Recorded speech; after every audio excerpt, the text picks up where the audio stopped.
একটি গ্রাফ থেকে in degree এবং আউট ডিগ্রি ভার্টেক্স কিভাবে বের করে সেটা আজকে দেখব। তো আমাদের এখানে একটা গ্রাফ দেওয়া আছে, তো গ্রাফটা দেওয়া আছে, এখন আমরা প্রথমে ইন ডিগ্রি বের করব।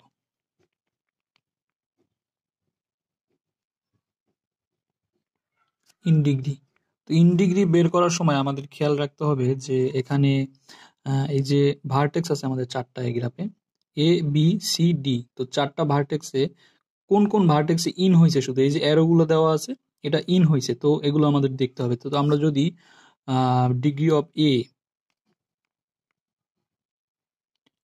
অফ এ এর ক্ষেত্রে চিন্তা করি, তাহলে এতে একটা মাত্র ইন হয়েছে এবং একটা আউট হয়েছে। তো আউটেরটা আমরা ধরবো না, শুধু ইন যেটা হয়েছে সেটা আমরা ধরবো। তো এর ডিগ্রি কত?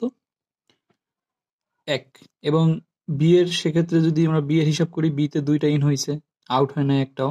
তো আউটেরটা আমরা এখন ক্যালকুলেশন করতেছি না, আমরা শুধু ইনেরটা ক্যালকুলেশন করতেছি। তো বি এর 2।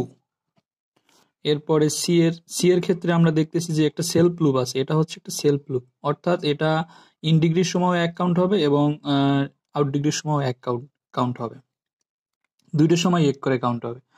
তো এখানে আমরা দেখতেছি যে সিতে একটা এ থেকে সিতে একটা ইনপুট হয়েছে, আর সি সেলফ লুপ একটা আছে, তাহলে কয়টা? 2টা। এবং এটা আউট, এটা কিন্তু ইন হয় নাই। এটা সেলফ লুপ মানে কি, ইন হয়েছে আউটও হয়েছে, তাহলে এখানে হবে অন কাউন্ট এবং এখানে হবে টোটাল 2। তাহলে সি এর কত? সি এর 2। এবং ডি এর যদি সেম হিসাব করি, ডি তে শুধু অন হয়েছে একটা, শুধু এই যে এটা এটা এটা এটা ইন হয়েছে। তো ডি এর কি? 1। এইভাবে আমরা যদি ইন ডিগ্রি আমাদের 4টা শেষ হয়ে গেল, 4টা ভার্টেক্সের, এভাবে যদি আমরা আউট ডিগ্রি হিসাব করি, আউট ডিগ্রি হিসাব করতে গেলে তাহলে এ এর কত? এ থেকে কয়টা বের হয়েছে? এ থেকে বের হয়েছে একটা।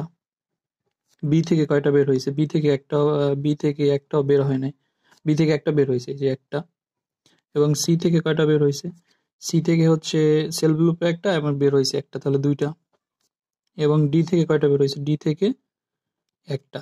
তাহলে এখানে টোটাল কত হলো? 1 3 4 5 5, এখানে 2 2 4 5 6। তো আমাদের একটা বিষয় খেয়াল রাখা লাগবে যে ইন ডিগ্রি এবং আউট ডিগ্রি কিন্তু সমান হবে। এখানে আমাদের ইন ডিগ্রি 6টা এবং আউট ডিগ্রি 6টা, অর্থাৎ 2টা সমান থাকবে।